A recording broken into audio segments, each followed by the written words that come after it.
안녕하세요. 일렉트로캠입니다. 오늘도 어김없이 이제 테슬라 이야기를 좀 하다가 마지막은 애플의 텐덤 투스택 올레드죠. 그 얘기를 잠깐 하면서 약간 한국 얘기도 좀 할까 합니다. 제가 너무 좀 배터리 있어서 그렇죠. 좀 중국이 이제 계속 너무 잘 하니까 좀 강조해서 얘기하는 면이 없지 않아 있는데, 그렇다고 해서 뭐 대한민국 전체를 제가 뭐 부정적으로 보거나 그러지 않습니다. 대한민국은 정말 기술 강국인 건 확실한데 하필 요 관련된 거에서는 좀 우려의 모습이 나오니까, 그리고 워낙 이제 한국 사람답게 목표가 높아서, 그래서 그 부분에 대해서 끝에 한번 얘기해 볼까 합니다. 첫 번째로는요, 참 테슬라로 참 시끄럽긴 한데 우리가 잊으면 안 되는 게, 지금 전기차 만들어서 돈 버는 회사는 이거 하나입니다. 다음에 슈퍼차저도 얘기할 텐데 그것도 시끄럽고 막 뭐라 얘기를 많은데, 전기차가 미래라면, 아니 지금 이거 팔아서 돈 버는 회사가 유일한데, 좀 주변을 제가 보자는 얘기를 지겹게 한 것 같습니다. 포드가 지금 감산하고 있다는 얘기도 지겹게 했죠. 적자 폭이 준다고 그랬는데 그렇지 않은 것 같습니다. 블룸버그 타이틀이 이제 대당 100,000이면 뭐 한 1억 3천이네요. 쉽지가 않은 거죠. 지금쯤이면은 모든 회사들이 전기차로 어느 정도는 뭐 수익을 낸다, GM도 올해 안에 수익성을 개선한다는 얘기를 하는데, 포드 상황을 보면은 글쎄요, 가능할런지. 그리고 놀랄 노자가 배터리 재고가 남는다라니, SK, LG, 뭐 CATL, unsold inventory라고 그래서 이게 좀 놀랍더라고요. 아니, 배터리가 부족하다고 할 땐 언제고 이젠 남아 도는군요. 이게 좀 놀라워서 가져오게 됐습니다. 일론 머스크도 이런 말을 하긴 했는데, 이게 실제로 이제 주류 언론들에서도 나오니까 그냥 주변을 보자는 거죠. 그러니까 성장성에 있어서 조금 투자자들이 기대치는 못 미치지만 여전히 전기차 팔아서 돈 버는 건 이해하고, 다른 친구들이 그럼 적자폭을 줄였냐? 그거 아니라는 거죠. 별로 팔고 싶어 하지 않죠. 여전히. 근데 포드만 그럴까요? 다른 회사들도 전 대동소이하다고 봅니다. 짐 팔리도 계속 이것 때문에 힘들어 죽겠다고 계속 얘기를 하고 있고, 나아질 게 안 보이죠. 앞으로 대량 생산해도 몇 년을 더 손해볼 것 같은 생각이 계속 듭니다. 그런 와중에도 테슬라는 돈도 잘 보고, 이런 상황이니까 인프라를 까는 게 쉽지 않겠죠. 그래서 이런 부분을 간과하면 안 될 것 같다라는 생각이 들었습니다. 참고로 할 말이 없으면은 리콜, 중앙정부, 페드 레귤레이터가 이거 NHTSA 뿐만 아니라 페더럴 인베스티게이터들도 지금 포드 브론코인가요? 전에 한번 얘기한 이 SUV 리콜에 대해서 이제 가솔린이 새는, 미국에서는 그냥 가스라고 하죠. 그래서 심각하다고 경고를 내렸습니다. 물론 이것 때문에 심각한 사고가 난 건 아닌데 진짜 심각한가 봅니다. NHTSA도 리콜을 내렸고요. 그래서 빨리 이거가 해결해 줬으면 최신 뉴스죠. 이런 거 보면은 내연기관을 어떻게 타시는지, 그러니까 이게 문제가 되면 문제가 되는 거고, 사람들의 관심도에 따라서 받아들이는 게 좀 다른 것 같습니다. 이런 일은 매일매일 그냥 벌어지는데 그냥 넘어가고, 테슬라도 워낙 차를 많이 팔았기 때문에 사고가 날 수 있죠. 완벽한 차가 아니니까. 근데 사고 한두 개만 나도 진짜 난리 부르스인데, 이런 것들은 그냥 넘어가서 또 한번 생각나서 가져왔습니다. 그럼 신생회사는 나냐? 그렇지 않은 거죠. 뭐 피스커는 오늘 내일 하죠. 루시드도 이대로 가다가는, 그나마 리비안이 좀 낫다곤 하지만 여전히 재정적인 위기가 항상 꼬리표가 달고 있죠. 신생 회사들도 그렇게 좋지 않습니다. 여전히 다시 한번 그 사실을 그냥 다시 리마인드 해드리고 싶었습니다. 돈 버는 회사는 현재 테슬라 하나고, 물론 마진도 줄고 있고 전기차가 그렇게 재미가 없지만, 미래가 전기차라 그러면은, 그래서 딱히 얘 말고는 뭘 할 수 있을 만한 회사가 아직까지도 안 보인다라는 게, 벌써 시간은 째깍째깍 많이 가고 있는데 여전히 기사들을 보면은 심각하죠. 그리고 슈퍼차저에 대해서 말들이 너무 많죠. 일론 머스크가 이제 X에다 익스펜션 하는 거, 뉴 사이트랑 익스펜션이지 오퍼레이션은 생각 안 하고 그거, 그러니까 돈이 더 드는데 그거는 좀 돈을 더 쓴다고 이렇게 얘기를 했습니다. 시장에서 너무 격하게 반응을 하니까. 그냥 이거와 더불어서 이제 미국의 이런 문화를 좀 얘기하면은 이 실리콘밸리에는 회사가 참 많죠. 그래서 뭐 잘리면 딴 회사를 가지 회사가 진짜 많으니까요. 근데 그게 꼭 그렇다고 이렇게 쉽게 스트레스 없는 일이냐? 어느 회사에서 이렇게 잘려서 이렇게 가는 게 그렇게 스트레스가 없냐? 그렇지는 않죠. 그러니까 사람들이 테슬라에 대해서 좀 이제 많이 이제 마음이 상한 게 보통 이제 회사가 커지면은 좀 안정적으로 가는데 테슬라는 작은 기업이 아닙니다. 근데도 일론 머스크는 스타트업 같이 운영한다라는 거죠. 여기 스타트업을 보면요. 진짜 말도 안 되는 일이 많이 벌어집니다. 여기 기사에서 보면은 다시 저렇게 투자하고 그럼 사람들 다시 뽑아야 되지 않을까? 그러면서 그럼 잘렸던 사람 다시 뽑고 아니면 그 리드 타임이라든지 사람이 나가버리면요. 그 공백을 그렇게 쉽게 메꿀 수가 요즘은 없습니다. 딱 맞는 사람을 찾아야 되는데 사람 한 명 나가면은 회사는 그 일뿐만 아니라 그 지체되는 시간, 그러니까 시간이 중요합니다. 여기서. 그러니까 스타트업들은요 정말 말도 안 되는 일을 하는데 가끔 보면은 그리고 사실 가끔 제가 봐서 그렇지 일이 그것도 뭐 심심찮게 일어나죠. 당장의 비용을 절감하기 위해서 잘랐다가 다시 그 사람을 막 뽑는다든지 얼마 안 가서.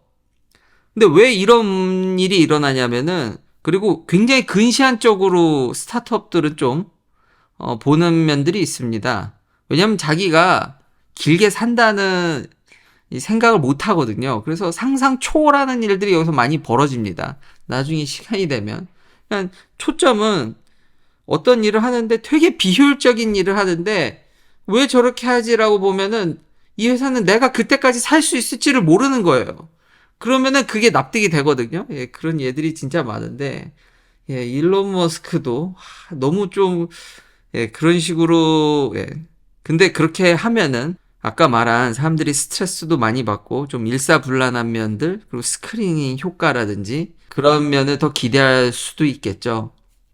그렇지만 밖에서 보기에는 정말 잘하는 회사고 슈퍼차저에 있어서는 압도적으로 1등이고 근데 그 팀을 날려버리고 그래서 이제 주변 뭐 BP가 사이트를 뭐 지금 투자한다라든지 EV고라든지 다른 회사들이 이제 추격할 수 있을 거다. 이제 테슬라는 또 이거 갖고 또 엄청 물고 늘어지더라고요. 미국에서. 근데 이게 또 과거랑 또 오버랩 되는 게 일렉트리파이 아메리카가 폭스바겐 이제 뒷배를 엄청나게 지원 사격을 받고 여러 회사들이 투자해서 이제 슈퍼차저를 따라잡을 거다라는 거를 한 3년 전인가요? 그렇게 얘기했는데 지금 그 지난 3년 동안 어떻게 됐나요? 격차가 배로 벌어졌죠.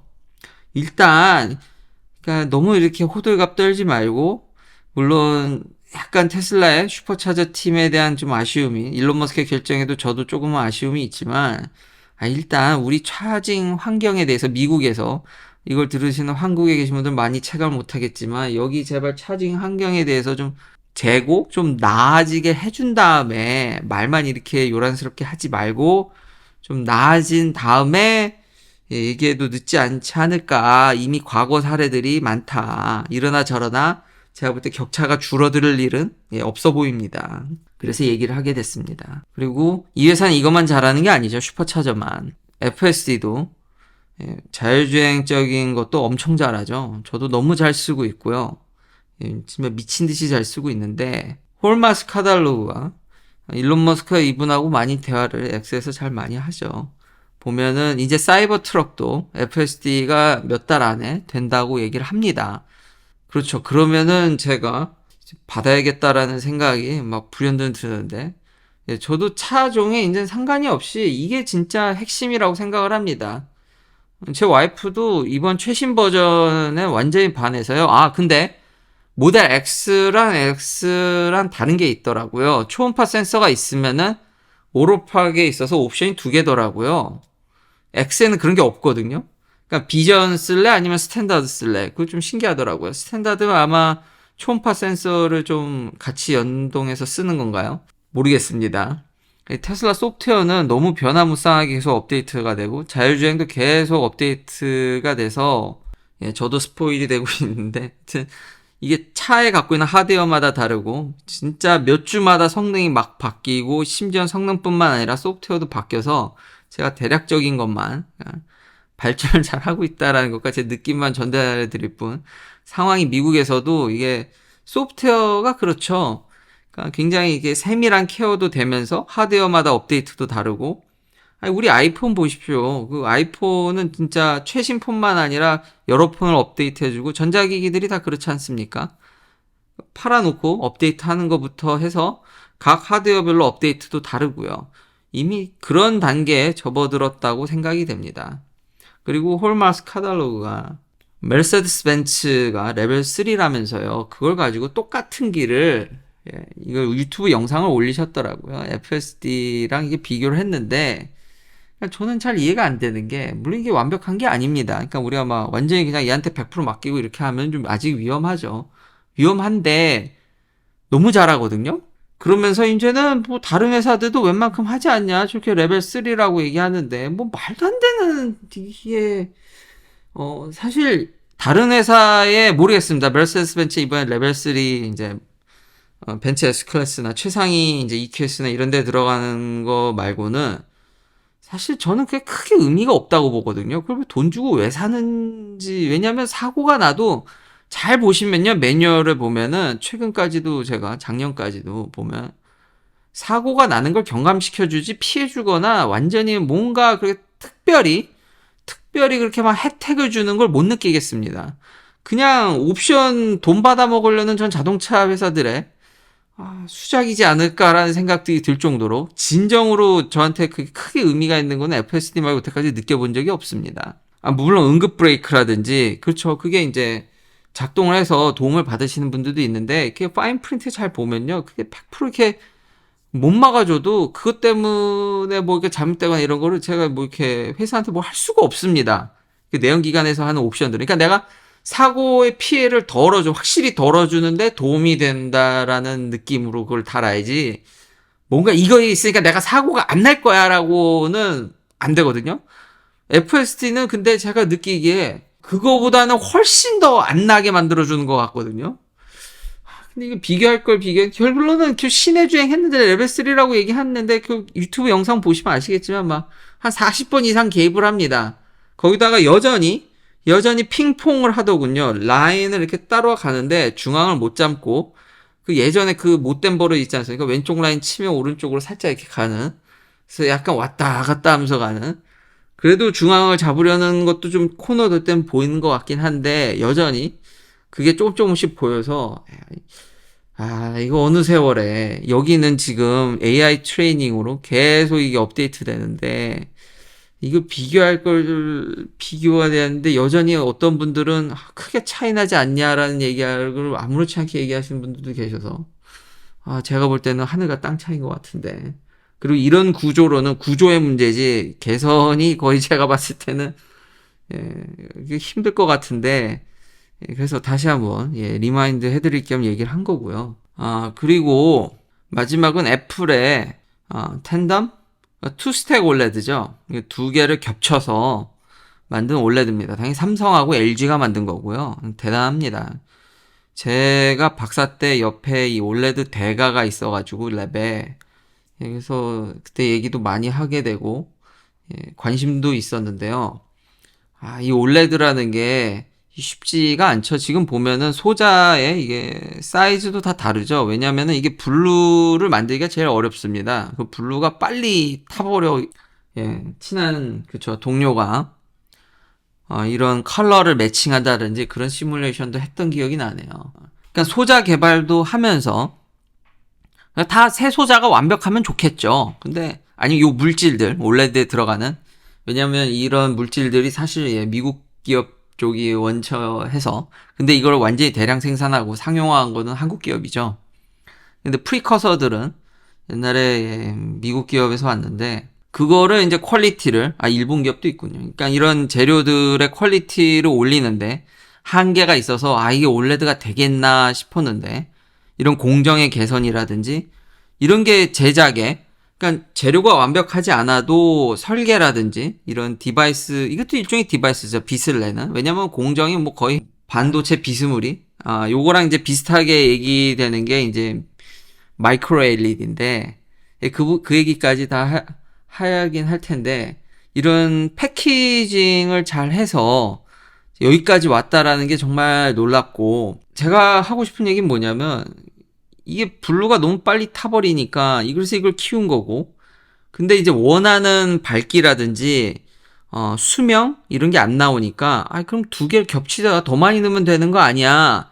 근데 그게 말이 쉽지. 우리가 무슨 레고 블록 같이 이걸 전에도 얘기했지만 붙이는 게 그렇게 쉽지도 않고 그리고 돈 문제도 있죠. 레이어를 깔면 이게 비쌉니다. 여전히 올레드가 그렇게 싸면은 지금 제 주변에 저도 그렇지만 올레드 TV를 사는 사람이 미국에 그렇게 많지가 않습니다. 여전히 비싸니까요. 그 큰 차이를 못 느끼겠고 애플의 높은 이 바 그리고 하이 퀄리티 이거를 만족시키는 데는 역시 올레드가 짱이고 근데 수명이라든지 밝기를 고려하면은 그러니까 투스택이죠. 그래서 이런 거에 대해서 아마 다른 분들도 많이 얘기했는데 딱 하나 얘기를 안 하는 게 있더라고요. 생각보다 뭘 붙이는 건요. 열을 많이 생각을 해야 됩니다. 이 빛을 내는 소자인데 이 뜨거운 놈을 두 개나 깐다. 그러니까 나름 요 로컬로는 이걸 두 개를 하면 아마 열이나 이런 것도 쉽지 않아서 사실 이 아이디어는 되게 오래전부터 나왔거든요. 그래서 되게 오랫동안 한국에서 연구한 걸로 알고 있습니다. 근데 결국은 해냈구나. 그래서 옛날에는 이게 참 쉽지 않다라고 생각을 했는데 이게 진짜 애플의 제품까지 오면서 역시 한국의 디스플레이 기술은 강력하다. 중국의 추격이 무섭지만 다 뺏길 것 같진 않습니다.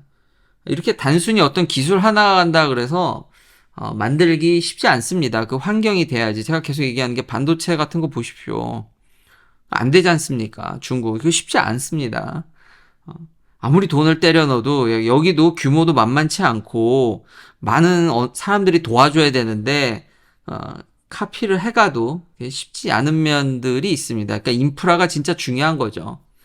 다른 예로 진짜 중국이 뭐 싼 인건비나 옛날에 이제 기술력이 많이 올라와서 이제 인건비로만 승부하진 않지만 정말 인건비 때문에 그렇다 하면은 막말로 아프리카라든지 이런 나라 가서 공장 만들면 되지 않습니까? 근데 왜 안 갑니까? 시도는 했는데 잘 안 되죠. 거기 내전도 나고 뭐 전쟁통인데 그 공장이 돌까요?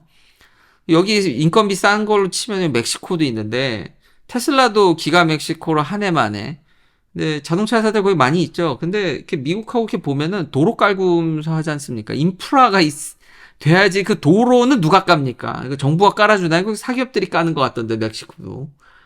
그러니까 인프라가 정말 중요합니다. 그러니까 인건비가 싸다고 들어갈 수는 없는 거죠. 그런 면에서 대한민국의 기술 평균 수준은 우리가 원천 기술은 약하지만 기술력도 강하고 국민들의 이런 교육 수준도 높기 때문에 기술이 이렇게 막 바뀌었을 때 고부가 가치가 되는 기술 트렌드를 따라가서 빨리빨리 양산하는데 정말 최적화된 그러니까 대한민국이라는 나라는 그렇게 만만한 나라가 아닙니다. 진짜 이런 걸 빨리빨리 이렇게 바꿀 수 있는 나라. 그러니까 이런 걸 보고 사람들이 이제 위기에 강하다고 얘기할 수 있겠죠. 그러니까 저도 그렇게 대한민국의 미래를 아주 막 부정적으로 보지 않습니다. 근데 물론 너무 또 긍정적으로도 보질 않죠. 왜냐면 여기 있는 사람들한테 누구한테 물어봐도 다들 그 인구 감소. 근데 뭐 다른 나라도 만만치 않은데 근데 우리가 너무 빨리 내려가서 그 부분에 있어서는 이렇게 뭐 가끔 대학 가서 이렇게 뭐 사람들 얘기 들어보면은 열이면 열. 그래서 좋은 소리 하는 사람이 없더라고요. 저도 그게 너무 걱정이 되는데 이게 그것만 빼면은 모든 나라들은 다 심각한 문제들이 있습니다. 중국이라고 큰 나라지만 얼마나 그 안에 문제가 고무는 게 얼마나 많겠습니까? 큰 나라라고 뭐 리소스 가동되게 많아서 뭐 잘 된다? 그럴 거라고 생각되지는 않습니다. 각 나라마다 심각한 문제들이 있고 그 나름의 대응에 있어서 오히려 대한민국은 더 잘 대응하지 않을까. 근데 인구 감소는 답이 예, 그 부분 때문에 나라가 그래서 이야기가 많이 한 대로 샜는데 그래서 이제 이런 놀라운 올레드 디스플레이 기술을 보니까 저도 국뽕이 막 차오르더라고요. 이거 되게 쉬운 게 아니었는데 결국 이걸 해냈구나. 열도 빼야 됩니다. 이런 것들을 소자들을 쌓는다는 거는 패키징 단에서도 머리를 굉장히 많이 써야 됩니다. 요즘 하도 반도체도 다 패키징 하니까 생각보다 생각할 게 되게 많습니다. 진짜 많아요. 컨셉은 되게 쉬운데 그걸 엑스큐션 하는 거는 한 10,000배쯤 어려워요. 진짜. 이거 대학이나 이런 데서 진짜 옛날부터 나온 얘기인데 정말 더럽게 어렵죠. 근데 이제 그런 걸 사람들은 그러니까 제품으로 그냥 보고 내가 이제 성능 만족하고 되나 보다라는데 그 이면에는 많은 엔지니어들이 엄청나게 갈려 나갔죠. 그리고 애플이 마이크로 LED 이거 지금 요즘 어떻게 하는지 잘 모르겠는데 그때 옛날에 제가 이렇게 들었을 때 가장 큰 문제가 이거 반도체 공정이랑 크게 다를 게 없거든요. 그러니까 디바이스 만들어서 이 웃긴 게 에피 그로스 하고 웨이퍼 같이 생겼죠. 그래서 이제 디바이스를 만듭니다. 근데 이게 디스플레이는 아니잖아요. 이거 이제 옮겨야 되거든요. 트랜스퍼 하는데 뭐 롤링을 하니 이걸 스탬프로 들어서 요즘 어떻게 하는지 잘 모르겠네요. 이걸 약간 가열해가지고 이 소자들이 여기 붙게 돼가지고 이제 옮겨서 스탬핑하는 작업을 보면은 그게 왜 되는지를 정확히 설명하는 사람이 없더라고요. 그때 보면 그냥 되니까. 근데 그 원리나 이런 게 명확하지 않다 보니까 수율이 좋을 리가 만무하죠. 됐다 안 됐다. 좋긴 좋은데 이게 분량을 제대로 컨트롤이 랜덤하게 터지니까 요즘은 어떻게 트랜스퍼 하는지 잘 모르겠어요. 이게 옛날 얘기긴 한데 그래서 마이크로 LED도 말이 쉽지 그 공정을 하나하나 보면은 이거 어이없는 게 되게 어렵습니다. 남들이 보면은 모르고 보면 왜 저게 왜 안 되지? 근데 되게 그런 게 컨셉은 다시 한번 되게 쉬운데 실제 그 프로세스를 진행하는 건 무지무지 어렵습니다. 단지 이제 마이크로 LED에 사람들이 많이 관심을 가졌던 게 이게 소자가요 올게닉이지 않습니까? 타 들어갑니다. 버닌 다들 아시죠? 그런 일이 왜 일어나냐면 우리가 이걸 더 밝게도 할 수 있죠. 그 대신 그냥 홀라당 막 불타오르시 날아가 버리죠. 그래서 이제 밝기를 좀 줄이고 그러다가도 그것도 만족을 못 시키니까 이제 애플은 그냥 더블 스택으로 이걸 텐덤으로 부르던데 두 레이어로 하는데 어쨌든 올게닉 소자를 가지고 무언가를 한다라는 것에 대해서 많은 사람들이 인올게닉 그러니까 무기죠. 이런 거 마이크로 LED가 무기가 아무래도 더 안정성 면에서 좋은 게 사실입니다. 맨날 이 올레드나 이런 거 하면은 이제 올게닉 물질로 하면은 대량 생산이 용이하고 개뿔 무슨 대량 생산이 그게 이론상 유리합니다. 이론상 엄청 유리한데 실상은 그렇지가 않죠. 그러니까 실제랑 이론이랑 이 괴리가 굉장히 큰데 그래도 여튼 그런 이면에 그렇게 복잡한 게 있고 뭐 하나 컨셉은 쉬울지언정 하는 건 더럽게 어려운데 대한민국이 자랑스럽게 물론 이걸 직접 우리가 폰까지 팔아먹으면 참 좋을 텐데 그래도 뭐 애플에 아주 아마 중국 업체들한테도 BOE라든지 해보려고 부단히 노력했지만 역시 최강자는 대한민국이다. 그리고 올레드도 이거 보니까 쉬워 보이지 않는다. 이제는 정말 이런 초격차를 배터리에서도 좀 보여줬으면 좋겠습니다. 단일도 악셀레이션조차도 치지 않고 개입 없이 여기까지 FSD를 마지막으로 쓴 소감은 음식점 안까지도 너무 잘 들어가서 놀랬다. 지난 금운교 톨은 허둥지둥 되더니 여기서도 약간 스윙하는 게 여기서도 좀 보이긴 하죠. 잠깐. 근데 놀이공원 들어갈 때라든지 그냥 마치 사람이 운전하듯이 들어갔다 나오고 주차장까지 들어가는 게 물론 주차 직전에 제가 위치를 선정하기 위해서 개입을 그때 한번 했습니다. 그거 말고는 이 영상에서 하나도 개입한 게 없습니다. 한 가지 더 처음 영상 부분에 보면 노란불에서 칼같이 안 넘어가더군요. 진짜 노란불로만 바뀌면 넘어갈 수 있다라고 생각이 되는데 정말 안정적으로 하는 어설티브여도 하는 모습을 다시 한번 확인했습니다. 긴 영상 시청해주셔서 감사합니다. 다음도 테슬라 관련 이야기들로 찾아뵙겠습니다.